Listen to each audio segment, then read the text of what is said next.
Greetings and welcome to week 8 of our seminar together. We're working through some very difficult material, and today's reading of Ordinary Men by Christopher Browning is an especially difficult book to come to grips with. When we think about the Holocaust, the Nazi period, and for that matter also the Stalinist period, there is a common misconception about these horrors, these evils, these massive historical evils, that the crimes of the Nazis and possibly the Stalinists, the Soviets, were carried out by, and exclusively by, ideologically committed Nazis, psychopaths, sociopaths, deranged people. But what Christopher Browning shows in Ordinary Men, and Daniel Goldhagen showed at about the same time in a book called Hitler's Willing Executioners, these researchers in the 1990s demonstrated that a very large number of the participants in the genocidal killings in Eastern Europe and Ukraine and Lithuania and Poland, these killers, vast numbers of them, thousands of them, were ordinary men, not sociopaths, not fervent Nazis for that matter, but ordinary German citizens. What Browning studies are the order police.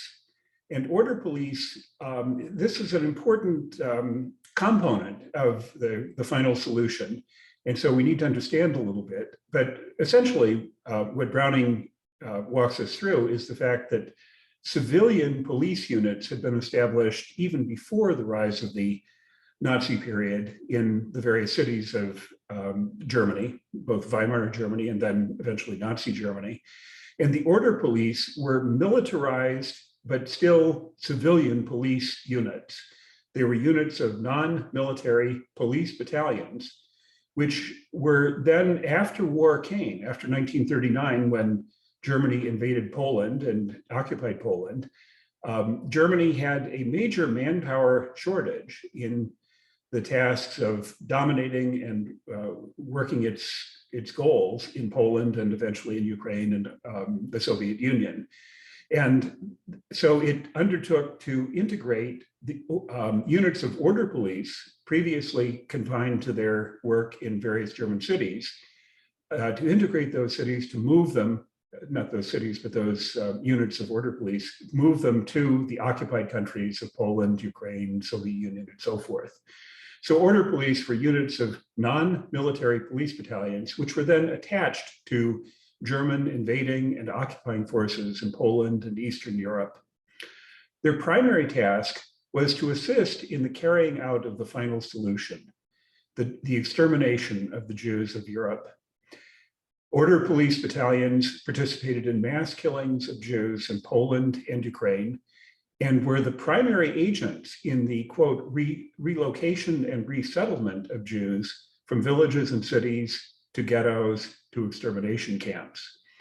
You may recall from reading Hannah Arendt on Eichmann that one of Eichmann's tasks, even before 1939, was to facilitate the, quote, relocation plans for the Jews of both Germany and other countries. And relocation did not mean relocation to Palestine. It meant relocation to ghettos, and from ghettos eventually to extermination camps. What is unique about this book of Christopher Browning's is the fact that his research led him to an archive, an amazing archive, and really an unbelievably insightful archive of judicial interviews which occurred in the 1950s and 60s of the members of one particular unit of order police, the Hamburg Order Police Battalion 101. After the war, there were investigations and trials of war crimes around Germany. And in Hamburg, there was an especially diligent effort to determine the facts about the activities of the Order Police Battalion 101, the Order Police Battalion, which had originated in Hamburg, which had then done its murderous work in Poland and Ukraine. And then many of those very same people had returned to Hamburg and had continued as policemen or returned to other civilian careers. But these interviews are really important for two reasons. One, they shed light on the social and political backgrounds of the men who constituted the order police. And secondly, they give some sense of what the motivations were, what the psychological state was of these men as they were confronted for the first time and the second time and the third time with the task, the charge of hunting down and killing innocent human beings, innocent Jews in villages and towns and cities in Poland and Ukraine. Quoting a couple of lines, the investigation and legal prosecution of Reserve Police Battalion 101 had been a decade-long process, 1962 to 72, conducted by the Office of the State Prosecutor in Hamburg, and it involved interrogation of 210 men, a significant number of participants from a unit consisting of slightly less than 500 when it was sent to full strength to Poland in June 1942. So 210 participants out of 500 is a very significant number of individuals who were identified and then interrogated. And the natural question is, were these Nazi crimes, these killings, these murders, these atrocities, were they the work of a deranged few? Browning makes it perfectly clear that that is impossible. The work of killing and locating and exterminating the eventually millions of Jews of Ukraine and Poland was simply not possible, except on the basis of a very broad effort, including military, Gestapo, and order police, and many other individuals, including, as we've seen, the militias of outlaws and brigands and collaborators from Ukraine and Poland themselves. Quoting from Browning, it is necessary to confront the degree to which the criminal policies of the regime inescapably permeated everyday existence under the Nazis, everyday existence in Germany, particularly for the German occupiers stationed in the conquered lands of Eastern Europe, literally tens of thousands of men from all walks of life. The mass murder policies of the regime were not aberrational or exceptional events that scarcely ruffled the surface of everyday life. As the story of Reserve Police Battalion 101 demonstrates, mass murder and routine had become one. Normality itself had become exceedingly abnormal. So Browning's use of these files establishes several important conclusions. The most important of them is reflected in the title, Ordinary Men, but his finding is that very ordinary, middle-aged, generally apolitical men in this police unit picked up the work of murder and extermination with efficiency and zeal. Not always without psychological hardship, but this unit accomplished its task. Its very first task, which is described in the first several pages of the book, of identifying, rounding up, and killing 1,500 Jews in a single Polish village, and continued their work through the end of their service as the end of the war approached. Furthermore, these men were not coerced. They were not indoctrinated. In fact, they had no idea what they were about to be asked to do on the evening before the first massacre that's described in the book. They were not deranged, and yet they turned to the work of mass murder with agreement and, in some instances, even with enthusiasm. It is also true that a small percentage of the men of this unit declined shooting assignments, declined or evaded shooting assignments in different ways, but the great majority did not. So what do we know about the backgrounds of the order police, in this case, the order police of Hamburg?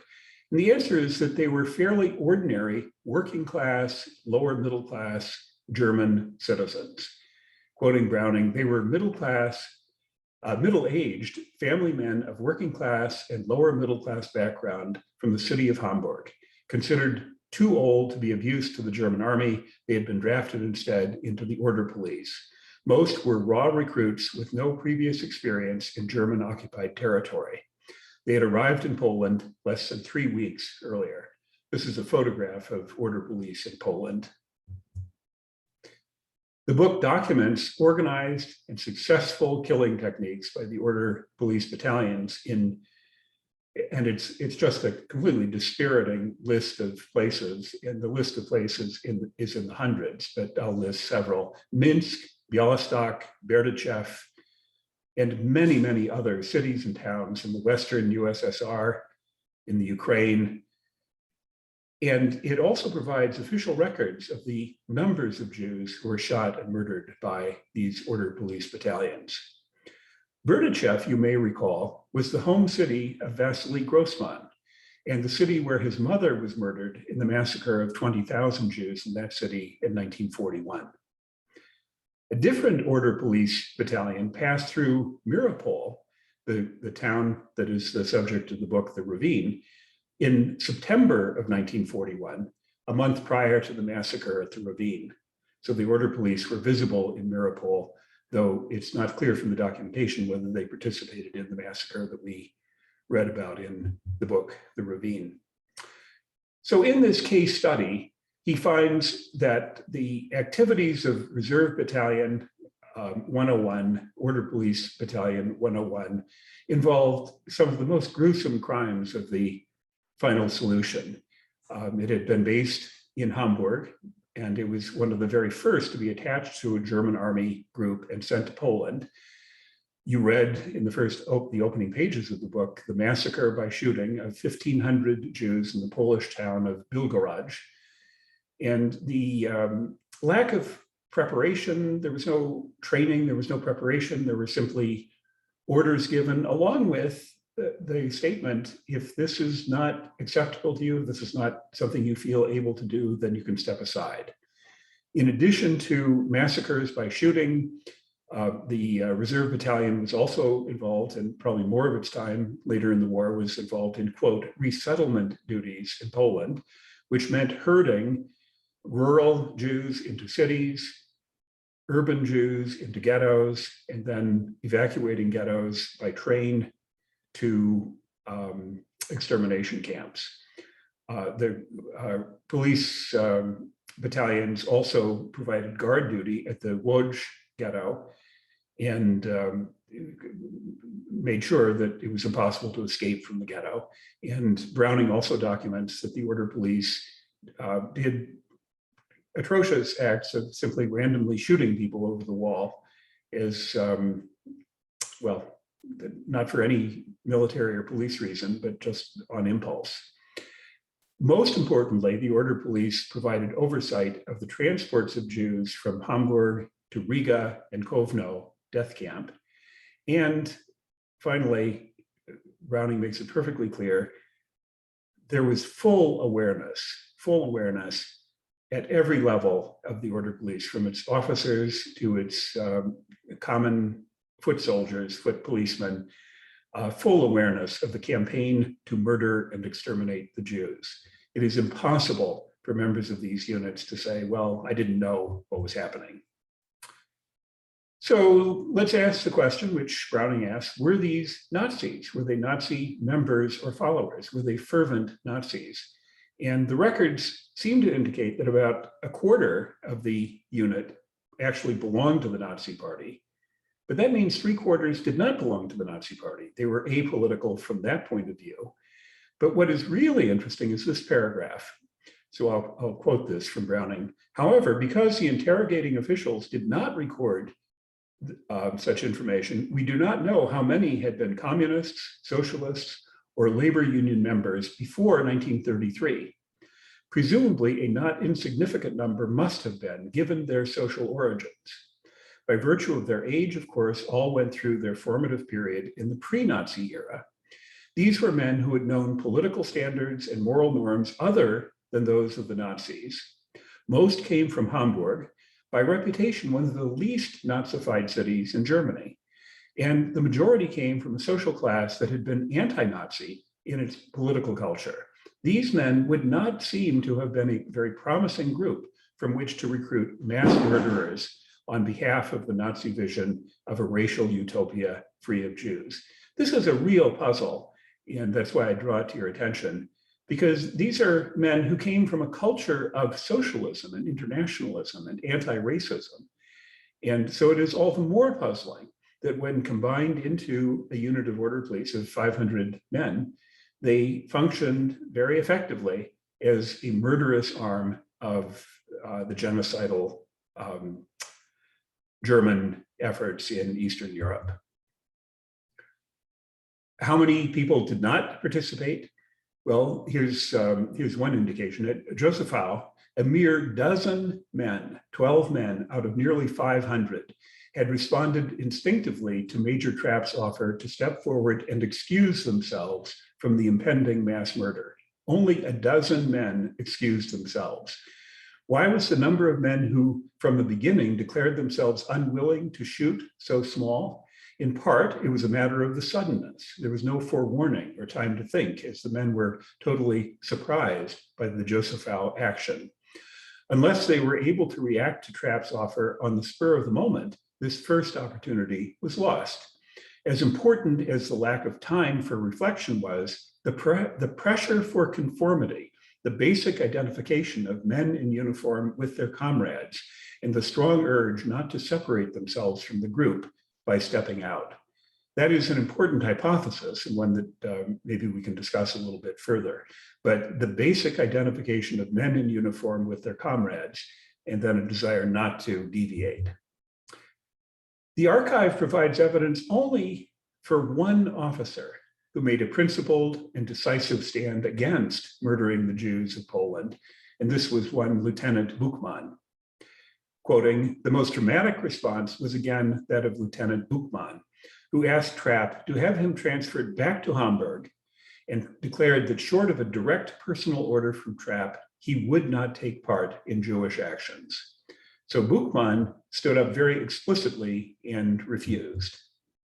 But the very small number of soldiers or members of the police battalion who refused or evaded orders to shoot Jews or to shoot women and children did not impede the killing activities of the battalion in the slightest.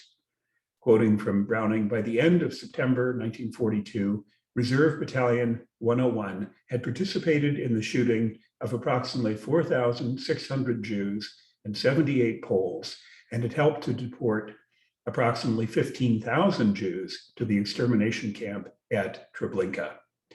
In other words, the work which was assigned to this battalion was completely finished. And what about Buchmann?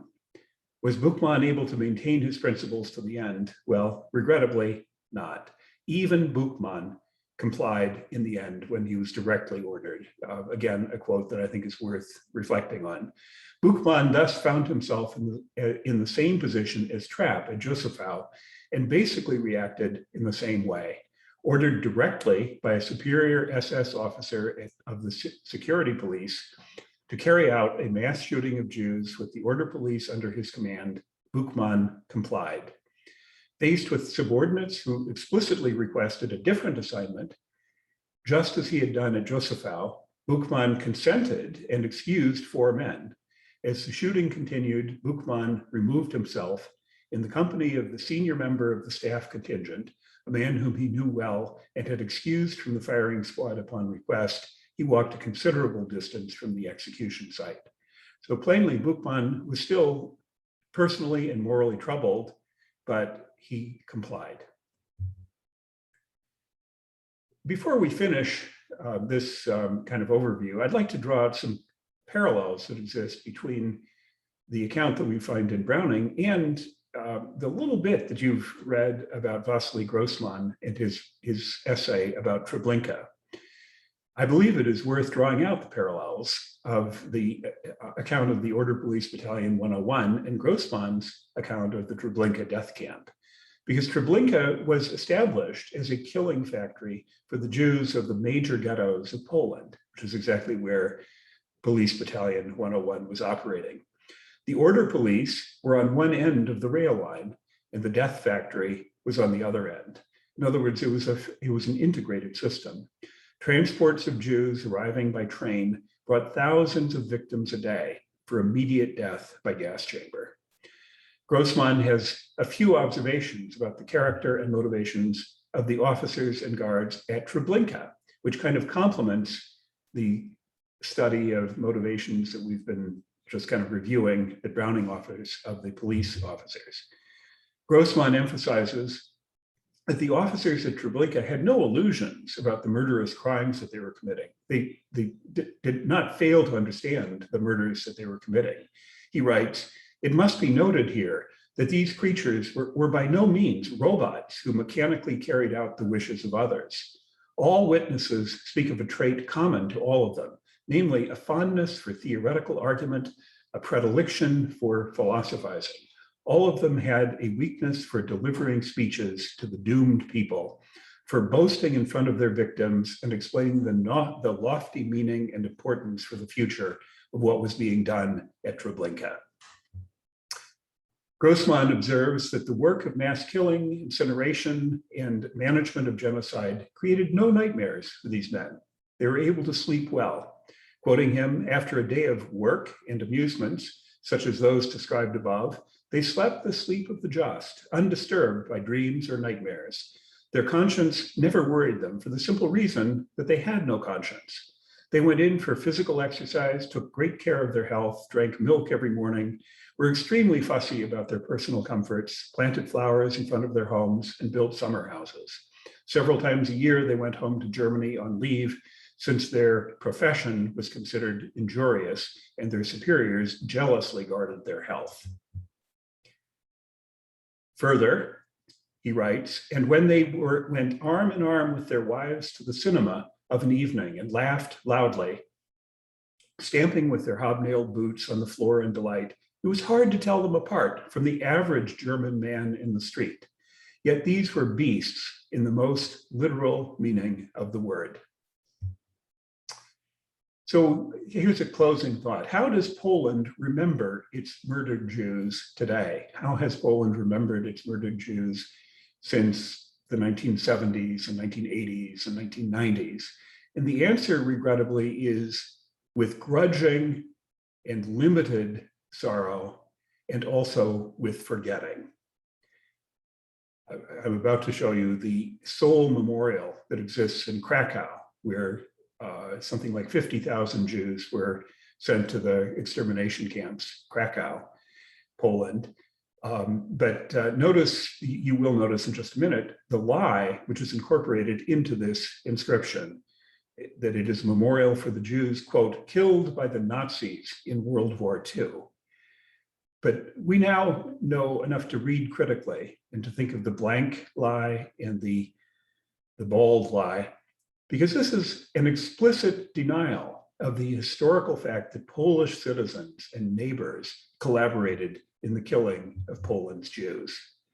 And here is that very simple, I will call it a dignified memorial, with the exception of the fact that it also contains a lie, but it is very minimal. It is not a powerful, strong memorial of the tragic loss of these 50,000 people, more than 50,000 people.